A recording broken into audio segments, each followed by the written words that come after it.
Je viens de finir ma séance de sport et j'avais envie de te parler de pourquoi tu devrais devenir minimaliste. Pour l'anecdote, ma première conférence que j'ai organisée, donc pas sur internet mais en réel, dans un salon, j'expliquais aux personnes comment devenir minimaliste. Je leur disais qu'il fallait posséder moins, qu'il fallait réduire son nombre d'objectifs, qu'il fallait mieux manger, etc. Mais cette conférence a été un échec total pour la simple et unique raison que je donnais pas envie aux gens en fait de devenir minimaliste. Je leur disais pas pourquoi ils devraient devenir minimalistes, je leur disais pas qu'est-ce que ça changerait dans leur vie concrètement s'ils simplifiaient leur vie et se concentraient sur l'essentiel. Du coup, dans cette vidéo, je vais te donner 7 raisons de devenir minimaliste. Et on va commencer tout de suite avec la première, la plus importante, pour avoir plus de temps. Le temps, c'est de loin votre ressource la plus précieuse.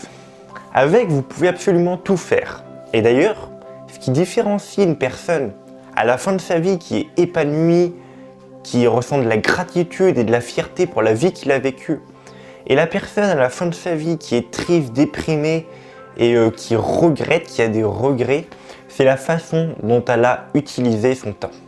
Donc, la première raison de devenir minimaliste, c'est tout simplement pour avoir plus de temps pour soi. On sous-estime souvent la puissance du temps, la puissance d'avoir la puissance du temps qui passe. Il y a cette métaphore que j'aime bien, que j'avais vue dans une vidéo de j'ai oublié son nom, je te le mets là. Et il disait ceci: imaginez votre vie comme un sablier. La partie haute du sablier représente le futur. La partie basse du sablier représente le passé. Et donc le centre du sablier correspond au présent. Et il disait ceci: le passé, on sait combien de sable il y a dans le passé. Le truc, c'est qu'on ne peut absolument rien faire. On ne peut pas changer notre passé. La partie du haut, qui représente donc ton futur, on ne peut pas savoir combien de temps il reste. Si ça se trouve, il reste beaucoup de sable et tu vas vivre encore 40, 50, 60 ans. Ou alors, ça se trouve, il y a très peu de sable et il te reste seulement 1 à 2 semaines à vivre. Et ça, personne ne peut le savoir. Et donc, il te reste que le présent. Et donc le présent, c'est l'ici, c'est le maintenant, toi qui regardes cette vidéo. Et finalement, tu vis toujours dans le présent. Il n'y a pas un instant où tu vis dans le passé, il n'y a pas un instant où tu vis dans le futur, il y a juste le présent. Et donc, ce qui est important pour toi, aujourd'hui, dans le moment, dans le présent, c'est de réaliser ce qui est important pour toi. D'arrêter de perdre ton temps sur des activités futiles, sur des activités que tu n'as pas vraiment envie de faire pour te concentrer sur tes passions, sur tes rêves, sur ce qui te fait vraiment vibrer. Et donc la première raison de devenir minimaliste, c'est justement pour se libérer plus de temps pour réaliser ce qui est important pour nous. Passons à la deuxième raison qui est l'argent. Alors j'arrête pas de dire ceci, mais l'argent, que tu l'aimes ou que tu ne l'aimes pas, tu en as besoin. Car l'argent, il sert à réaliser tes rêves, il sert à poursuivre tes passions, il sert à atteindre tes objectifs. Donc la deuxième raison de devenir minimaliste, c'est d'avoir plus d'argent sur son compte en banque. Tu vas arrêter d'acheter toutes les choses dont tu n'as pas besoin. Moi, ça me désespère de voir des personnes acheter toujours plus d'objets, des objets toujours plus grosses, une plus grosse voiture, une plus grosse maison, une plus grosse télé. Souvent dans des objectifs complètement futiles comme impressionner les voisins, briller en société ou tout simplement vouloir toujours plus. Et ils gaspillent ainsi leur argent sur des choses qui finalement n'a pas d'importance. Ça n'a pas d'importance ni pour eux, ni pour atteindre leur objectif, ni pour être fiers d'eux au dernier jour de leur vie. Donc c'est de l'argent totalement gaspillé qu'ils auraient pu utiliser sur des choses bien plus importantes et des choses qui pourraient les rendre fiers d'eux justement au dernier jour de leur vie. Et donc en devenant minimaliste, tu vas commencer à économiser sur toutes ces dépenses déjà, sur tous ces achats compulsifs. Par exemple, tu vois un vêtement, tu vois un bijou à la caisse d'un supermarché, eh bien tu vas l'acheter, ça fait toujours 5, 10, 15 euros en moins sur ton compte en banque. Tu vas dans une brocante, tu vois quelque chose, tu l'achètes, tu l'oublies une semaine après, mais ça t'enlève quand même 10 euros sur ton compte en banque. Ensuite, tu as envie de changer pour prendre une plus grosse version de ta télé. Boum, 500 € en moins sur ton compte en banque. Et toutes ces dépenses pour des objets que tu n'as pas de besoin, eh bien c'est de l'argent complètement perdu et de l'argent que tu aurais pu investir plus intelligemment, encore une fois, pour poursuivre tes rêves, pour accomplir tes objectifs et pour poursuivre tes ambitions. Et donc la deuxième raison de devenir minimaliste, de posséder moins, de se simplifier la vie, de se concentrer sur l'essentiel, c'est d'avoir plus d'argent sur ton compte en banque. Je prends mon portable, je regarde la troisième raison de devenir minimaliste, c'est pour être plus libre. Je sais pas pourquoi je parle aussi vite depuis tout à l'heure. On va se poser un peu. Après la vidéo, je vais prendre une douche froide, ça va me calmer. Et après, je serai plus relax pour tourner les 4 autres vidéos que j'ai à tourner. Bref. La troisième raison de devenir minimaliste, c'est pour être plus libre. Absolument tous les humains veulent être libres. Il n'y a pas quelqu'un, tu lui demandes et il te dit « Non, non, moi je préfère être enfermé ». Non, tous les humains veulent être libres. Et en devenant minimaliste, en possédant moins, encore une fois, en simplifiant ta vie, eh bien, tu vas pouvoir atteindre cette liberté. Alors, je distingue personnellement 3 types de liberté. La première, c'est la liberté financière. On ne va pas s'éterniser dessus, étant donné qu'on vient d'en parler, mais en devenant minimaliste, tu vas moins consommer, donc tu vas plus économiser, et donc tu vas avoir un matelas de sécurité sur ton compte en banque qui te permettra de ne plus te soucier de l'argent et de ne plus avoir peur de manquer d'argent. La deuxième liberté, c'est la liberté psychologique. En devenant minimaliste, tu vas t'alléger d'un poids. Alors tout d'abord, les objets n'auront plus le même poids sur toi. Dans un environnement chaotique où tout est dans des désordre, où il y a des choses accrochées partout au mur, eh bien tu ressens plus de stress, d'anxiété et tu as comme un sentiment d'étouffement. Tu ne peux pas être productif dans ces moments-là et tu ne peux pas avoir l'esprit totalement dégagé. Il y a toujours les objets qui pèsent sur toi. Deuxièmement, tu n'auras plus le poids de toutes les activités que tu n'as plus envie de faire et que tu te forces à faire aujourd'hui, soit parce que ça fait bien de les faire, soit pour faire plaisir à quelqu'un, même si toi ça ne t'importe pas. Et troisièmement, étant donné que tu as simplifié ta vie, eh bien, ta vie se déroule plus calmement, tu es plus calme au quotidien et donc tu as plus d'espace pour penser. Comme m'a dit une cliente un jour, tu as plus de bande passante mentale, c'est exactement ça. Et donc tu as la liberté psychologique. Et la troisième liberté, c'est la liberté géographique. Là, on va plus se baser sur les objets, car en possédant moins, tu pourras te déplacer plus librement. Si tu veux aller quelque part, tu pourras y aller. Et comme tu as peu d'activités, si tu veux faire quelque chose, tu pourras le faire. Étant donné que tu posséderas très peu, tu pourras déménager du jour au lendemain avec seulement un camion, ou tu pourras partir à l'autre bout du monde en 1 heure à peine. Bref, tu auras la liberté géographique, la liberté de mouvement, la liberté d'action.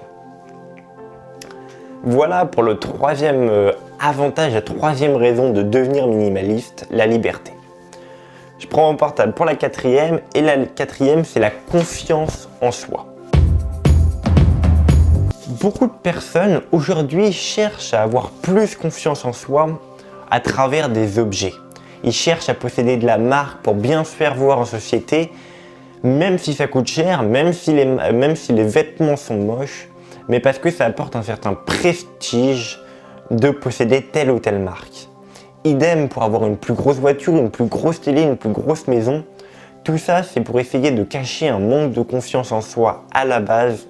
Et donc en devenant minimaliste, tu vas te séparer de tous ces biens matériels qui t'apportent de la fausse confiance en toi pour travailler sur toi-même, pour devenir la meilleure version de toi-même et pour tirer ta confiance en toi non plus de l'extérieur à travers des biens matériels, mais plutôt à l'intérieur, à travers tes actions, à travers tes actes, à travers tes pensées.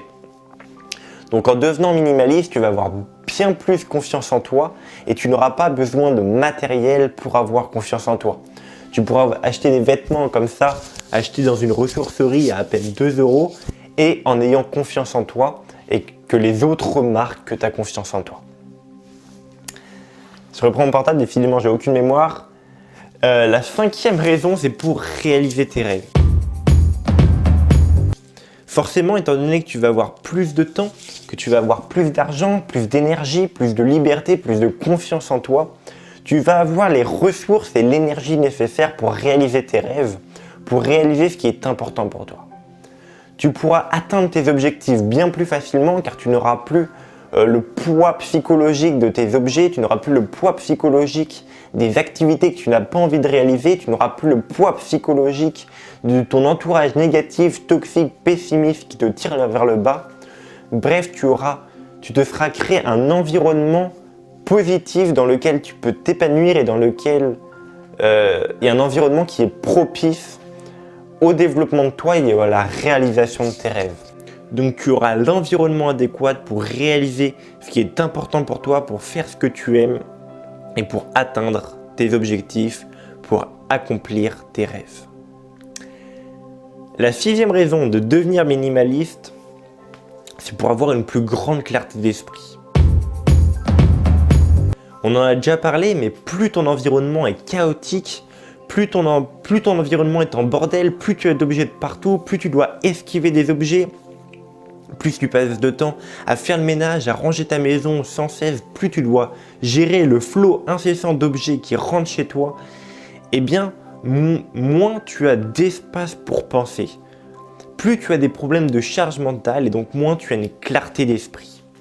Et à l'inverse, en devenant minimaliste, en réduisant ce nombre d'objets à l'essentiel, en réduisant les activités que tu pratiques à l'essentiel, en réduisant ton entourage à l'essentiel, eh bien dans ce cas-là, tu vas avoir plus d'espace pour penser, tu vas avoir plus de clarté mentale. Et d'ailleurs, c'est un point que tu peux vérifier par toi-même en désencombrant ta maison. Dès que tu vas commencer à désencombrer une partie de ta maison, eh bien tu vas te rendre compte directement de la clarté mentale que tu vas avoir par la suite. Tu vas te sentir apaisé, tu vas te sentir serein, tu vas te sentir détendu. Eh bien, imagine que cette sensation, elle perdure dans le temps, à chaque seconde de ta vie. Bon, ça c'est peut-être exagéré, mais elle perdure jour après jour la grande majorité du temps. C'est ce qui va se passer en devenant minimaliste et en te concentrant sur l'essentiel. Et enfin, la dernière raison de devenir minimaliste, c'est pour te créer un entourage de personnes positives.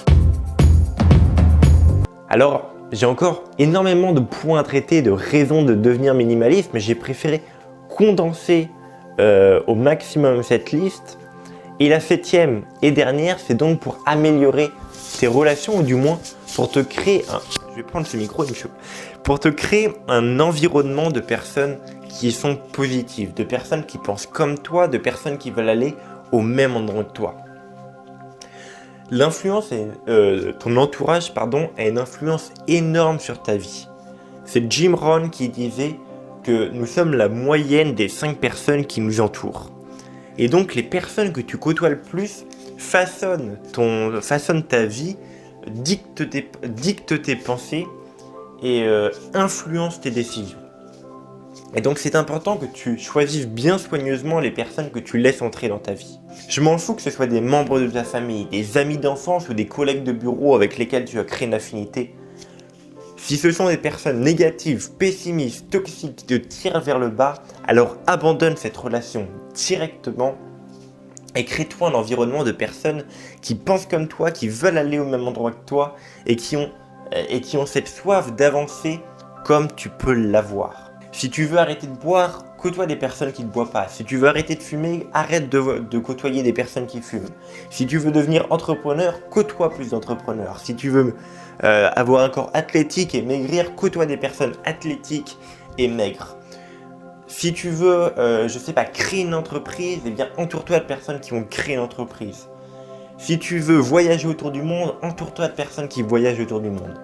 Bref, entoure-toi de personnes qui te ressemblent et qui peuvent te tirer vers le haut, qui peuvent t'aider à avancer vers tes objectifs. L'entourage a une influence énorme Et en devenant minimaliste, en te concentrant sur l'essentiel, tu vas réussir à réduire cet entourage qui ne sera plus en rapport avec ce que toi tu as envie de faire, ce que toi tu as envie d'aller. Ça se dit pas, mais c'est pas grave, où tu as envie d'aller. Et donc ça va te permettre justement d'avancer beaucoup plus vite vers tes objectifs, d'être beaucoup plus heureux, d'avoir plus d'énergie, d'avoir plus de temps également. Bref, d'avoir la vie qui t'inspire, la vie que tu mérites. Donc nous sommes déjà à 18 minutes, 19 minutes de vidéo. Alors au montage, il y a eu sûrement des coupes parce que j'ai pas mal bégayé. Mais voilà pour les 7 raisons. Donc premièrement, tu vas avoir plus de temps, ensuite plus d'argent, ensuite plus de liberté, plus de confiance en toi, tu vas pouvoir réaliser tes rêves, tu vas avoir plus de clarté d'esprit et tu auras un entourage de personnes qui te ressemblent et qui avancent dans la même direction que toi. Devenir minimaliste va complètement changer ta vie, ça va te... En fait, c'est simple. Devenir minimaliste, c'est pas compliqué. Devenir minimaliste, ce n'est pas un but en soi. Devenir minimaliste, c'est juste un moyen, peut-être le meilleur moyen, de te libérer du temps, de l'argent, de l'énergie et des pensées pour réaliser ce qui est vraiment important pour toi. Donc ce n'est pas un but à atteindre, tu ne vas pas te lever un matin en disant « ça y est, je suis minimaliste, j'ai réussi ma vie ». Non, ça n'arrivera pas. Devenir minimaliste, c'est juste arrêter tout ce qui ne doit pas être fait, arrêter tout ce qui n'est pas essentiel dans ta vie pour te concentrer sur ce qui te fait vraiment le plus vibrer, pour te concentrer sur ce qui est vraiment important pour toi, pour te concentrer sur ce qui te rendra fier de toi au dernier jour de ta vie.